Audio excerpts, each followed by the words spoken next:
தெரியும். So recent டேஸ்லயே நான் சொன்ன மாதிரி கொஞ்சம் அவரோட இந்த இந்த ஒரு பொலிட்டிக்கல் லான்ச் இருக்கு இல்லைங்களா, இது எல்லாருக்கும் பப்ளிக்கா இப்ப தெரிஞ்சது ஜூலை 27th. பட் ஆனா நான் சொன்ன மாதிரி இது ஒரு 1 or 2 months முன்னாடியே அவர் அங்கங்க அவருக்கான அந்த ஃபேன் பேஸை நேரடியா போய் பார்த்து அந்தந்த ஏரியால அந்தந்த இடத்துல போய் பார்த்து மொத்தமா கூடின கூட்டம் தான் இப்போ வந்து அந்த ஜூலை 27th அந்த வேல்ஸ் காலேஜஸ் நடந்த அந்த கேம்ப்ல அப்படின்னு சொல்லும்போது இந்த பிளட் டொனேட் பண்றது, ஃபுட் சப்ளை பண்றது, அதுக்கப்புறம் இந்த மீட்டிங் போடுறது, இதெல்லாமே அந்த பேசிக்கா ஒரு விஷயம் இருக்கும் இல்லைங்களா, எலெக்ஷனுக்கு இல்லைன்னா பிரச்சாரத்துக்கு ஒரு கூட்டம் கூடுது அப்படின்னா அதோட பேஸ்ல தான் அவர் ஆரம்பிச்சிருக்காரு. ஸோ இது வெற்றி பெறுமா, ஜனங்க இவர் ஒத்துக்குவாங்கன்னு கேட்டா என்ன கேட்டா நான் 50-50 தான் சொல்லுவேன். இவரை சுத்தமா அவாய்டும் பண்ண முடியாது. இல்ல இவர் வந்து அரசியலுக்குள்ள வந்துட்டா டிவிகே அகைன்ஸ்டா இருப்பாரா அப்படின்னு கேட்டா ஆப்வியஸா அவர் எலெக்ஷன் பிரச்சாரத்துக்குள்ள இறங்குறாரு, இல்லைன்னா வந்துட்டு பாலிடிக்ஸ்ல ரொம்ப சீரியஸா இவரு ராகவா லாரன்ஸ் மாதிரி பேக் அடிக்காம ரொம்ப சீரியஸா இறங்குறாரு அப்படின்னு சொன்னா கண்டிப்பா ஆளுங்கட்சி எதிர்த்து தான் அவர் வந்து பிரச்சாரம் பண்றதும் தனக்கான விஷயங்களை எடுத்து வைக்கிறதா இருக்கணும். அப்ப ஆளுங்கட்சி எதிர்த்து பண்றது அப்படின்னு சொல்லும்போது டிவிகேக்கு அகைன்ஸ்ட் அப்படின்னு சொல்லும்போது இந்த இடத்துல டிவிகேக்கு அகைன்ஸ்டா ஆல்ரெடி நிறைய பார்ட்டிஸ் உள்ள இருக்காங்க. அது டிஎம்கே ஆகட்டும், ஏடிஎம்கே ஆகட்டும், சீமான் அவர்கள், பிஜேபி அவர்கள் அப்படின்னு பிஜேபி வந்து டைரக்டா ஸ்ட்ரெயிட்டா டிவிகேவை எதிர்க்கல. பட் ஆனா அவங்களுக்கும் ஒரு ஷேக் வந்திருக்கு டெல்லியில. அது நம்ம இந்த சிஜேபி ப்ரொட்டஸ்ட்லயே பார்த்தோம் அப்படின்னு சொல்லும்போது, சோ இப்போ வந்து ஆளுங்கட்சி எதிர்த்து தான் அவங்க பிரச்சாரம் பண்றது அப்படின்னும் போது விஜய் அவர்களோட கவர்மெண்ட் எந்த தப்பு பண்ணாலும் இல்ல அவங்க செய்யற அந்த தவறுகளையோ அந்த தப்புகளையோ தான் ஒரு வெப்பனா வச்சு அதை ஒரு மூலதனமா வச்சுதான் இவங்க தனுஷோ இல்ல இதுக்கப்புறம் வர்றவங்களோ ஜனங்க கிட்ட ரீச் ஆக முடியும் அப்படின்னு சொன்னா அது அவ்வளவு ஈஸியான்னு கேட்டா அது ஆட்சியில தவறுகள் நடக்கும் தான். அதை விமர்சனம் எதிர்கட்சிகள் பண்ணுவாங்கதான், புதுசா வரக்கூடிய கட்சிகளும் பண்ணுவாங்கதான், தனுஷ் அவர்களும் மத்த யாரும் பண்ணுவாங்கதான் அப்படின்னு சொன்னாலுமே அந்த தவறுகளை டிவிகே அவர்கள் சரி செய்வாங்களா இல்ல இவங்க பேசுறதுக்கு வாய்ப்பு கொடுப்பாங்களா? ஆல்ரெடி உதயநிதி அவர்கள் டிஎம்கே ஸ்ட்ராங் ஆப்போசிட் பார்ட்டின்னு நம்ம சொல்லிட்டு இருந்தாலுமே விஜய் அவர்களுக்கு இருக்க அந்த ஃபேன் பேஸுக்கோ விஜய் அவர்களுக்கு இருக்க அந்த மாஸ் வைபுக்கு முன்னாடி டிஎம்கேவால தாக்கு பிடிக்க முடியுமா? உதயநிதியா வந்து எதிர்கட்சி தலைவர் மேபி ஸ்டாலின் அவர்கள் சட்டசபையில இருந்தா நான் ஆல்ரெடி சொல்றேன் என்னோட வீடியோஸ் பாக்குறவங்களுக்கு அது ஒரு ஸ்ட்ராங்கான ஒரு இருக்கலாம். பட் ஆனா அவரே சீனியரா அவரால் சட்டசபைக்கு வர முடியல. ஸ்டாலின் அவர்கள் போது உதயநிதி அவர்களால அந்த அளவுக்கு ஈடு கொடுக்க முடியுமா விஜயோட மாஸ் வைப்புக்கு முன்னாடி அப்படின்னு சொல்லும் போது அப்போ அதுக்கான விஷயங்களா அதுக்கான ஆல்டர்னேட்டிவா தான் இவங்க எல்லாம் வராங்க. யாரு தனுஷ் அவர்களா இருக்கட்டும், அண்ணாமலை அவர்களா இருக்கட்டும், ஏன் நம்ம லதா ரஜினிகாந்த் மேடம் கூட ஒரு இயக்கம் தாங்க, கட்சி இல்லைங்கன்னு அவங்க கத்தி கத்தி சொன்னாலும் அதுவும் ஃபியூச்சர்ல கட்சியா மாறுறதுக்கான வாய்ப்பு இருக்குன்னா அது அங்க வர சப்போர்ட்டை பொறுத்து இருக்கு அப்படின்னு சொல்லும் போது ஆனா அது கண்டிப்பா அண்ணாமலைக்கு அகேன்ஸ்ட்லாம் இல்ல. அவரும் அந்த டைம்ல அண்ணாமலை அவர்களும் கட்சி தொடங்கினாங்க. ஆனா அதுக்கு முன்னாடி மார்ச் மாசத்துலயே லதா ரஜினிகாந்த் அவர்கள் வந்து இது ஆரம்பிச்சுட்டாங்க இந்த இயக்கம்னு சொல்லும்போது இது அண்ணாமலைக்கு எதிரெல்லாம் இல்லைங்க அப்படின்னு சொல்லும்போது அண்ணாமலைக்கு எதிரோ இல்லமோ தெரியாது. இனிமே தமிழ்நாட்டுல எந்த கட்சி கொடி புதுசா பறந்தாலும் யார் கார்ல கட்சி கொடி பறந்தாலும் யார் கூட்டம் வந்து கூட்டி வந்து அந்த ஒரு மீட்டிங் அப்படிங்கறது பேர்ல அந்த ஒரு கூட்டத்தை கூட்டி ஒரு பேச்சு ஒரு ஸ்பீச் கொடுக்குறாங்க அப்படின்னு சொன்னாலுமே இல்ல பஸ் வச்சுட்டு கூட்டம் கூட்டமா ஒரு இடத்துக்கு ஜனங்க கூடுறாங்க அப்படின்னு சொன்னாலுமே அது டிவிக்கு அகேன்ஸ்டா ஒண்ணு உருவாகிறதா தான் கண்டிப்பா இருக்கும் அப்படின்னு சொல்லும்போது இந்த இடத்துல டைரக்டாவே வந்து தனுஷ் அவர்கள் சொல்லியிருக்காங்க கூட்டத்துக்கு வந்தவங்க எல்லாரும் பத்திரமா வீட்டுக்கு போங்க, அதுக்கப்புறம் வந்து நல்ல பிள்ளைங்கன்னு பேர் எடுங்க, நம்ம கூட்டத்துல இருக்க காய்ஸ் எல்லாம் வந்து ரொம்ப நல்ல பசங்கன்னு பேர் எடுங்க, அது ரொம்ப முக்கியம் அப்படின்னு சொல்லும்போது டிவிகே காய்ஸ்க்கு ஆல்ரெடி அவங்க ஒரு டாக்ஸிக் கூட்டம் தற்கொலை கூட்டம் அப்படின்ற மாதிரி பல பேர்கள் இருக்கு அப்படின்னு சொல்லும்போது அதை தான் அவர் வந்து இன்டைரக்டா சொன்னாரோ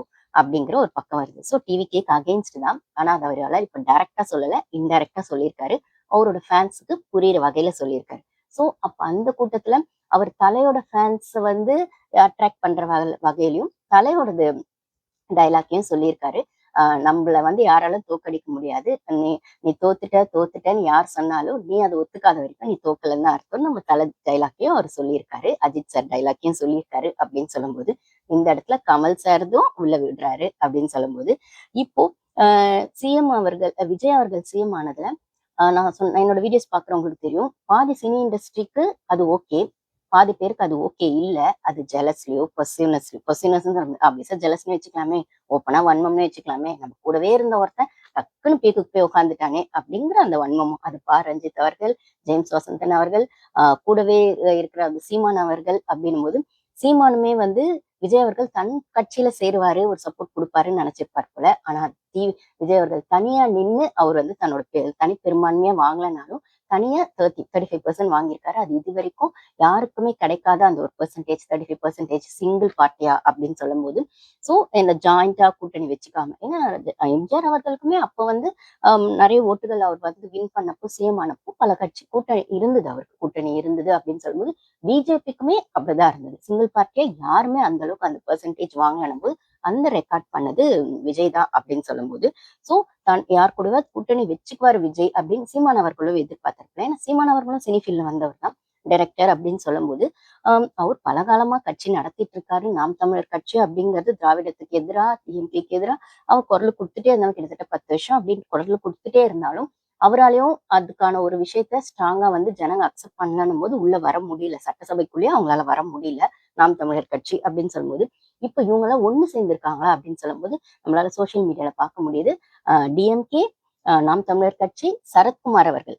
அவர் வந்து பிஜேபி மாநில செயலாளர் அப்படின்னு சொல்ல இடத்துல அவங்க 3 பேருமே ஒரு மீட்டிங்ல ஒரு ஸ்டேஜ்ல பேசினதையும் சோசியல் மீடியால வைரல் ஆக்கிட்டு இருக்காங்கன்னு சொல்லும்போது, இப்ப விஜய்க்கு எதிரா எத்தனை தான்ப்பா திரும்பும் அப்படின்னு சொன்னா, எல்லாரும் சேர்ந்து ஒருத்தரே அடிக்கும்போது ஆட்டோமேட்டிக்கா அவருக்கு ஹைப் கூடிடும் அப்படின்னா, அது வந்துருச்சு விஜய் அவர்களுக்கு. ஸோ இவங்க எவ்வளவு அடிச்சாலும் அவர் வந்துட்டு அவருக்கான ஸ்டாண்ட ஜனங்க அவருக்கு குடுத்துட்டே தான் இருக்காங்க. அதுவும் ஸ்ட்ராங்கா குடுத்துட்டு இருக்காங்க. ஸோ இந்த இடத்துல அவருக்கு ஸ்ட்ராங்கா குடுக்குறாங்க அப்படின்னு சொல்லும்போது, அவருக்கு ஸ்ட்ராங்கா இன்னொரு பார்ட்டி உருவாகுறது அவ்வளோ ஈஸியா அப்படின்னு கேட்டா, ஆல்ரெடி டிஎம்கே இருக்காங்க. அவங்களால ஈடு குடுக்க முடியாது அப்படிங்கிற இடத்துல உள்ள நடுவுல அந்த சந்து கேப்ல சிந்து பாடுறதுன்னு சொல்லுவாங்க. அப்போ அந்த டிஎம்கேவால எப்போ ஈடு குடுக்க முடியாதுன்ற ஒரு ஸ்டேஜ் வருதோ, அப்போ டப்பால்னு உள்ள போறதுக்கு நெறைய கட்சிகள் ரெடி ஆயிட்டு இருக்காங்கன்னு நெனைக்கிறேன். அதுல ஒண்ணு தான் வந்து அண்ணாமலை அவர்கள். அதுக்கப்புறம் வந்துட்டு லதா ரஜினிகாந்த் அது தெரியல. அது கட்சியா மாறும்போது பார்ப்போம். இப்போ வரைக்கும் இயக்கமா தான் இருக்கு. மேபி அந்த வாய்ஸ் ரஜினி சார் குடுத்திருந்தா கொஞ்சம் ஸ்ட்ராங்கா இருந்திருக்கும். லதா ரஜினிகாந்த் அவர்கள் குடுக்கும்போது, அது பெருசா அந்த அளவுக்கு தெரியல. அந்த ஒரு நாள் ரீச்சா தான் அது இருந்தது. அது ஒண்ணு. இப்போ வந்திருக்க இவரு ஆம் தனுஷ் அவர்கள். இதே லாரன்ஸ் அவர்கள் வந்திருந்தாருன்னா, அவர் கண்டிப்பா டிவிகேக்கு அகைன்ஸ்டா இருந்திருப்பாரான்னு தெரியாது. மேபி ஏதோ ஒரு கூட்டணியில தனி சேர்ந்திருப்பாரு. மேபி. ஆனா தனுஷ் அவர்கள் தனியா தான் நிக்க போறாருன்னு நெனைக்கிறேன். அப்படி தனியா நிக்கும்போது அவர் பிஜேபி அவர் பின்னாடி யார் இருக்கா? ரஜினி சார் இருக்காங்களா? இல்ல பிஜேபி இருக்கா? இல்ல டிஎம்கே இருக்கான்னு பல கேள்விகள் வந்தாலுமே, இதுல என்னோட பாயிண்ட் ஆஃப் வியூ இது என்னோட பெர்சனல் ஒப்பீனியன் தாங்க. டிஎம்கே இருக்க வாய்ப்பில்ல. ஏன்னா டிஎம்கே தனுஷ் பின்னாடி நின்னா, இல்ல தனுஷ வந்து டிவிகேக்கு எதிரா அவர் வந்து அந்த சப்போர்ட் வந்து டிஎம்கே வந்து அவருக்கு குடுக்குறாங்க அப்படின்னு சொன்னா, டிஎம்கே தன்னோட சுயத்தை இழந்துரும். ஓகேங்களா? அவங்களுக்கு எப்பயுமே அவங்க தான் பெஸ்ட் அப்படிங்கிற இடத்துல தான் அவங்க இருப்பாங்க. அது எதிர்க்கட்சியோ, ஆளுங்கட்சியோ, நாங்க எங்களுக்கு நிகர் அப்படின்னு எங்களுக்கு நிகர் நாங்க தான்றதுல அவங்க ரொம்ப ஸ்ட்ராங்கா இருப்பாங்க. ஸோ அதனால தான் அவங்க கூட இருக்க கூட்டணிகளுக்கே அவங்க வந்துட்டு அந்த ஒரு மினிஸ்டர் போஸ்ட் எல்லாம் குடுத்ததில்ல. அந்த ஒரு அந்த ஒரு என்ன சொல்றது? அந்த ஒரு அத்தாரிட்டியே குடுத்ததே கிடையாது. அவங்களுக்குள்ள தான் அந்த டெசிஷன் மேக்கிங்க வச்சுக்கிட்டே இருப்பாங்க அப்படின்னு சொல்லும்போது, ஸோ தனுஷ முன்னாடி விட்டுட்டு பின்னாடி டிஎம்கே நிக்க மாட்டாங்க. டிஎம்கே ஸ்ட்ராங்கா முன்னாடி வந்து நிப்பாங்க அதுக்கு. அது ஆல்ரெடி அவங்க இருக்காங்க எதிர்க்கட்சியா அப்படின்னும்போது, ஸோ அதுக்கு வாய்ப்பில்ல. அப்போ வந்துட்டு இவரு யாரு பிஜேபி இருக்குமான்னு கேட்டா, அதுக்கான பாசிபிலிட்டீஸ் நெறைய இருக்கு. ஏன்னு பார்த்தீங்கன்னா, அவருக்கு இப்போ அவார்ட் கிடைச்சது. அந்த நேஷனல் அவார்ட் கிடைச்சது இல்லைங்களா? ராயன் படத்துக்கு கிடைச்சதுன்னும்போது, அவரே அந்த மீட்டிங்ல சொல்லியிருக்காரு. அதாவது அந்த பொலிட்டிக்கல் லான்ச் நம்ம அப்படியே சொல்லுவோமே. அதுல வந்து அவரே சொல்லியிருக்காரு. ராயன் படத்துக்கு நேஷனல் அவார்ட் கிடைச்சது. ஆனா இதுக்கு முன்னாடி இத விட நல்ல படங்கள்லாம் வந்துச்சு. அப்ப ஏன் குடுக்கலன்னு யாராவது வாய்ஸ் அவுட் பண்ணீங்களான்னா, நாங்க ஏன்பா பண்ணணும்? நீங்க காசு வாங்குறீங்க, நடிக்கிறீங்க. நடிக்கிறதுக்கு நீங்க காசு வாங்கிக்கிறீங்க. அந்த படம் ஓடுது, ஓடலங்கிறது அந்த ப்ரொடியூசரோட பிரச்சனை. அப்படி இருக்கும்போது ஒரு ஆக்டரா, ஒரு ஹீரோவா உங்களுக்கு படம் ஓடுனாலும், ஓடலனாலும் நீங்க சம்பளம் வாங்கி தான் நடிக்கிறீங்க. சர்வீஸ்லாம் பண்ணல அப்படின்னும்போது, உங்களுக்கு அவார்ட் அப்படிங்கிறது ஒரு எக்ஸ்ட்ரா போனஸ் தான் அப்படின்னு சொல்லும்போது, அதுக்கு ஏன் நாங்க கேட்கணும் அப்படிங்கிற மாரி தான் அவர் கேட்ட அந்த கேள்வி காமெடியா தான் இருந்தது. நாங்க ஏன் கேட்கணும் அப்படிங்கிற மாரி இருந்தது. இத விட நல்ல படங்கள் வந்துச்சுன்னு அவர் சொல்லும்போது, அப்ப ராயன் ரொம்ப சுமாரான படமானா, ரொம்ப மொக்கையான படம். வயலன்ஸ் தான் ஃபுல்லா. ஆக்சுவலா நான் வந்து அ ஓப்பனா சொல்லணும்னா, நான் விஜய் சார் மூவியே பார்க்க மாட்டேன். என்னோட வியூஸ்ல நான் சொல்லியிருப்பேன். ஏன்னா, அவரது மாஸா இருக்கும். வயலன்ஸ் கொஞ்சம் இருந்தாலும் மாஸா இருக்கும். பெருசா மெசேஜ் இருக்காது அப்படின்றதுனால. இப்போ நம்மளோட சிஎம் படம்ன்றதுனால இது மட்டும் தான் பார்த்தேன். பொலிட்டிக்கல் ஃபிலிம் பிளஸ் பொலிட்டிக்கல் ஃபிலிமும் பிடிக்கும்ன்றதுனால ஜனநாயகன் பார்த்தேன் அப்படின்னு சொல்லும்போது, ஆனா தனுஷ் சார் படங்கள் ரீசென்ட் டேஸ்ல கிட்டத்தட்ட ஒரு 5, 6 இயர்ஸா பார்க்கவே முடியல. என்னால ஏதாவது இந்த வயலன்ஸ் ஜாஸ்தி அப்படின்னு சொல்லும்போது, அப்போ அவருக்கான ஒரு ஆடியன்ஸ் இல்லையா? அவருக்கான ஃபேன்ஸ் தமிழ்நாட்டுல இல்லையான்னா கண்டிப்பா இருக்காங்க. அவருக்கான ஃபேன்ஸ் இருக்காங்க. பட் ஆனா அது வோட் பேஸா மாறுமா? அப்படின்னு கேட்டா கொஸ்டின் மார்க் தான். ஆனா மாறும். எந்த லெவலுக்கு மாறும்? விஜய் சார் லெவலுக்கு மாறுமா? அப்படின்னு கேட்டா அது கொஸ்டின் மார்க். பட் ஆனா அதே இடத்துல டிஎம்கே சரியான எதிர்க்கட்சியா எப்படி ஏடிஎம்கே சரியான டிஎம்கேக்கு சரியான எதிர்க்கட்சியா ஏடிஎம்கே படாததால அந்த இடத்துல எப்படி டிவிகே வந்துச்சோ, என்னோட வீடியோஸ் பாக்குறவங்களுக்கு தெரியும். டிவிகே வந்து ஏடிஎம்கே 2.0வா தான் செயல்படுது. அம்மாவோடது பாலிசியும், எம்ஜிஆர் அவர்களோடது கொள்கையும், பிளஸ் வந்து டிஎம்கே அகெயின்ஸ்ட், அதாவது டிஎம்கே எதிர்ப்பு அரசியலை தான் டிவிகே கையில எடுத்திருக்கு அப்படின்னு சொல்லும்போது, இப்போ ஏடி டிஎம்கே எதிர்ப்பு அரசியலை கையில எடுத்ததுனால தான் ஏடிஎம்கே வின் பண்ணுச்சு அப்படின்னு சொன்னா, இப்போ டிவிகே எதிர்ப்பை யார் எடுக்கிறாங்கன்றது ஒரு பெரிய கொஸ்டின் இப்ப இருக்கு தமிழ்நாட்டுல. ஏன்னா அதுக்கான ஸ்ட்ராங்கா ஏடிஎம்கே இல்ல.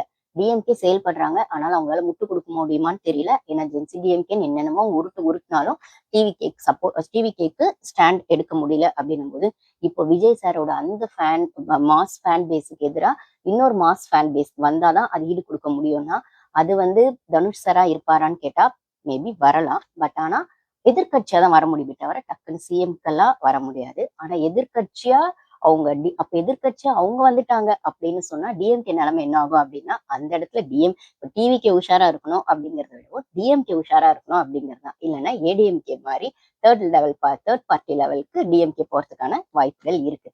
ஸோ டிஎம்கேவை புரியுது. நான் ஆல்ரெடி என்னோட வீடியோஸ் பாக்குறவங்களுக்கு தெரியும். ஏடிஎம்கேவை அவர் தாக்கவே இல்லை. விஜய் சார் வரும்போது டிஎம்கேவை தாக்கி தான் உள்ள வந்திருப்பாரு. ஏன்னா ஏடிஎம்கேவோட பொசிஷனை அவர் எடுத்துக்கிட்டாரு.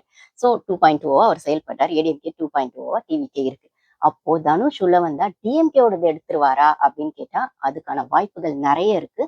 ஸோ பிஜேபி பின்னாடி இருந்து அவங்களுக்கு எப்படி வந்து தனுஷை வந்து அவங்க வந்து யூஸ் பண்ணாலுமே வந்து அவங்களுக்கு லாபம் தான் பிஜேபிக்கு. அது நீ ஏடிஎம்கே டிவிகேவை அகேன்ஸ்டா நிக்கிறியா, டிஎம்கேக்கு அகேன்ஸ்டா நிக்கிறியான்றது இல்ல. ஆனா தமிழ்நாட்டுல எங்க சார்பா ஒரு விஷயம் உள்ள தள்ளப்படும் அப்படின்னு சொன்னா அது அண்ணாமலை அவர்களா இல்லைன்னா தனுஷ் அவர்களா அப்படின்னு சொல்லும்போது, ராயன் படத்துக்கான அந்த ஒரு நேஷனல் அவார்ட் கிடைச்சது கூட பின்னாடி ஒரு பாலிடிக்ஸ் இருக்கு அப்படின்ற மாதிரி இருக்கு. ஏன்னா அங்க வந்து டான்ஸ் மாஸ்டர் கலா அவர்கள் ஜூரியா இருந்தாங்க. ஸோ அந்த கமிஷன் இருக்கும் இல்லைங்களா, ஜட்ஜ் பண்ற கமிஷன்ல அவங்க டான்ஸ் மாஸ்டர் இருந்தாங்க. அதனால இவருக்கு கிடைச்சது அந்த படத்துக்குன்னு ஒரு பக்கம் போகுது. இல்ல பிஜேபியோட சப்போர்ட் இருக்கு பின்னாடி. ஸோ டிவிகேக்கு அகைன்ஸ்டா ஒண்ணு வரணும். இல்ல தமிழ்நாட்டுல பிஜேபி வரணும்னா யாரோ ஒரு தமிழர் மூலமா தான் உள்ள வர முடியும்னா அது அண்ணாமலையா, தனுஷா, இல்ல இனிமே வரக்கூடிய யாராவதா அப்படிங்கிற ஒரு பாலிடிக்ஸ்குள்ள பிஜேபி போயிருக்கு. ஏன்னா தமிழ்நாட்டுக்குள்ள பிஜேபியால ஸ்ட்ராங்கா இது வரைக்கும் வரவே முடியல. எப்பயுமே அவங்க 4 சீட்ல 1 சீட்டு தான் வின் பண்ணியிருக்காங்க அப்படின்னு சொல்லும்போது, எப்பயுமே தமிழ்நாடு வெஸ்ட் பிஜேபின்னு ஒண்ணு போயிட்டே இருக்கு. இதை டிஎம்கே ஆன்டி பிஜேபின்னு சொன்னாலுமே அவங்க ஸ்ட்ராங்கா போன 5 வருஷத்துல ஒன்னெல்லாம் பண்ணல. பட் ஆனா டிவிகே வந்து ஸ்ட்ராங்கா எதுவும் செய்யல அப்படின்னு சொன்னாலும் நாங்க வந்து பிஜேபி எதிர்க்கிறத விடவும் தமிழ்நாட்டுக்கான ஸ்டாண்ட் நிறைய எடுப்போம் அப்படின்னு அவங்க சொல்லியிருக்காங்க. போக போக தான் பார்க்கணும் அப்படின்னும் போது, ஸோ தனுஷோட அரசியல் என்னவா இருக்கும், அவரோட ஐடியாலஜி என்னவா இருக்கும், டிவிகேக்கு அகெயின்ஸ்டானதா இருக்குமா, இல்ல மக்களுக்கான பணியா இருக்குமா, இல்ல விஜய்க்கு அகெயின்ஸ்டா விஷயமா இருக்குமா அப்படிங்கிறத நம்ம பொறுத்திருந்து தான் பார்க்கணும்.